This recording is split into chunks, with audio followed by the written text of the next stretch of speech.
السلام علیکم ورحمۃ اللہ۔ میں ہوں محمد اسرافیل اور آپ دیکھ رہے ہیں میرا یوٹیوب چینل فقط جانکاری۔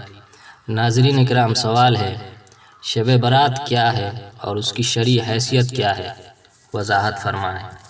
بسم اللہ الرحمن الرحیم۔ الجواب باللہ التوفیق۔ شعبان کی 15ویں شب برات کہی جاتی ہے۔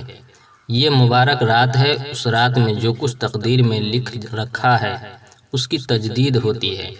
بہت سی روایتوں میں ہے، اگرچہ وہ ضعیف ہیں، کہ اس رات میں اللہ تعالیٰ کی کثرت سے لوگوں کی مغفرت فرماتے ہیں۔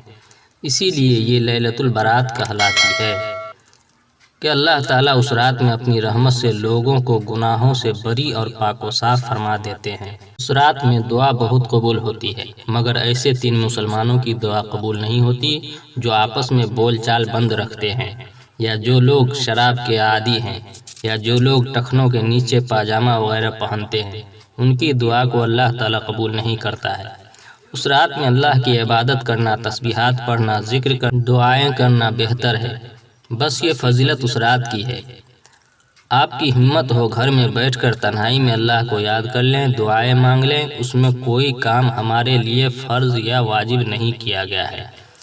آج کل جو شب برات کو بڑی اہمیت دیتے ہیں، خوب چہل پہل کرتے ہیں، حلوہ پکاتے ہیں، پٹاخے اور آتش بازی چھوڑتے ہیں، جھنڈیاں لگاتے ہیں، یہ سب شیعوں کی نقالی ہے۔